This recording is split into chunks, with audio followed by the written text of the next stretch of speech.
All right, the dream has 3 parts. First part, well, if I have a name for this dream, let's call it the wonderful matchmaker. The wonderful matchmaker. First part, somehow or other, some distant magical matchmaker informs me that he has found me a match. By the way, this is not the fiddler on the roof. Different story. So I'm very happy to hear that he says that, and I'm optimistic. Looking forward to my match. Then the second part of the dream, actually most of the time of the dream, involves a younger, somehow or other I sense she's Oriental, whatever that means, I don't know exactly, but somehow she's not Occidental, shall we say. If I'm Occidental, then somehow she's Oriental. And turns out that I somehow know that she also wants a match. And she's being encouraged by my success, and she's waiting for the same matchmaker to find her a match. Somehow I know her, and I am also encouraging her to trust the same wise, wonderful matchmaker. In the third part of the dream, finally I'm arriving at the place where I am to pay the matchmaker, and perhaps even meet my match. The Oriental lady somehow or other is totally absent from this last image. But this image is very clear. There are several children, I'm guessing age maybe anywhere from 6 to 12, who somehow know the situation and are being friendly. I almost would call them Cupid types, so they're following me somehow merrily along. This last image is very clear. I've been told by the matchmaker that I'm supposed to go to the first of 2 old, elegant, rustic mansions on the same old country street or path. Each mansion has in front of it a very large, well, I discover when I get there, each mansion has in front of it a very large wooden bucket, which makes no sense at all, of course, but somehow I know I'm supposed to put the money there. I've been instructed to put my money into the bucket of the first mansion. I suppose maybe the second bucket is for the other lady, I don't know. The scene is somehow very lush and beautiful and reminding me of a rustic village in some impressionistic painting of southern France, perhaps by Monet, Van Gogh, Degas. And if I ask myself what sort of music fits, I would imagine Debussy or Ravel, perhaps Debussy's Prelude. My emotional state is overall very positive, hopeful, though not without some anxiety, that things might not work out. I wake up just as I arrive at this first mansion, with the children not far behind, frolicking and also encouraging me somehow wisely. If I ask myself who this matchmaker might be, this wonderful matchmaker, I go back and forth between a vague image of an old man with a beard, or somehow a young man without a beard. It is not clear at all when I will meet the woman. As far as my age go, I could be my present age, which is 70, as of yesterday, or perhaps younger. I could be even, I really don't know what age I am. I have no idea, and also I have no idea who the woman is, and I don't even know any details about her.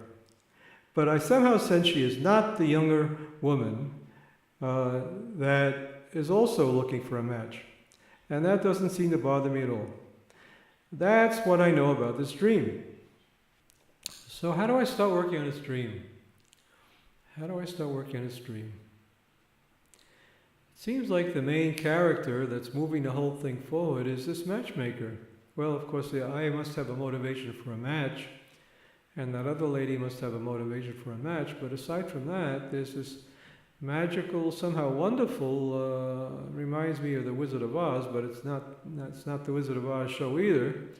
So, maybe I'll just talk to this matchmaker and see what I can discover, or what I project. For, you know, in Gestalt work, it's all projections. It's all illusions. The whole process is first of all creating a world of illusionary projections here, and then by penetrating, negating all those negations of the original state of purity, then we get to a series of voids, and each void opens up another way to peel away another layer of illusions, and Ein Sof. And it's endless, but in the process of peeling away the illusions, we usually learn a lot, and we get a sense of direction and where we might be going in our life with the existential message of this particular dream. Okay, that's a little background. So anyway, the matchmaker. I am imagining what this magical magic maker, you are the magical matchmaker that I dreamed a few days ago, Mr. Matchmaker.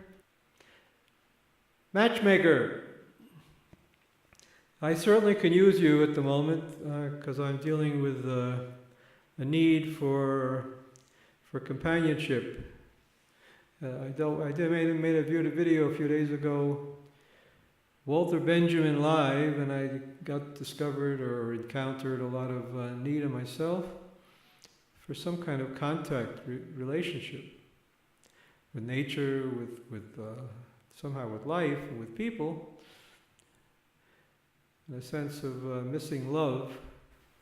I reminded myself of that song from Naomi Shemer, Od Lo Ahavti Dai. I have not loved enough in my life before it ends me. So that's part of my need for a match, Mr. Matchmaker. And so I'm glad you came along in that dream. Maybe you could somehow or other give me some more information about my need for companionship. What can I imagine you, though? You're certainly mysterious. I don't particularly see you in image, but somehow I know that you're a matchmaker. And this dream is some kind of a very positive environment with pretty music, pretty maybe somewhere in Provence, in the southern France. Not that I've ever been there, but I see pictures and I heard a little bit about it.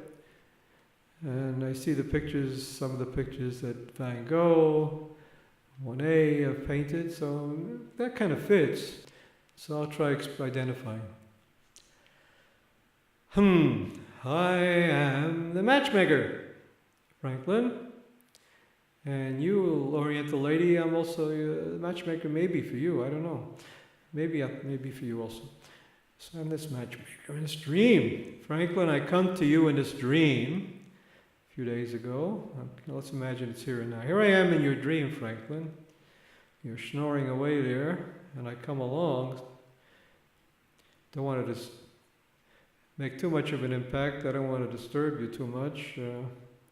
Though I don't like your snoring so much, it kind of rattles my magic a little bit. But okay, I'm this matchmaker. I'm your matchmaker, Franklin.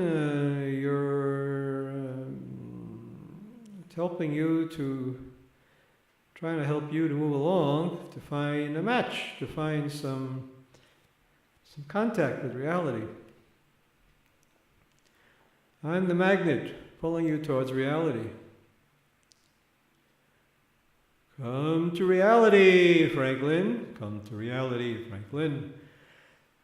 I'm going to provide you with a match. I want you to come over here and come down to the street. There are two houses there, and there's a bucket in front of each one. But make sure you don't bring some money. Got to make sure you pay me for the match. Hey, matchmaker, wait a second. I thought this was supposed to be some idealistic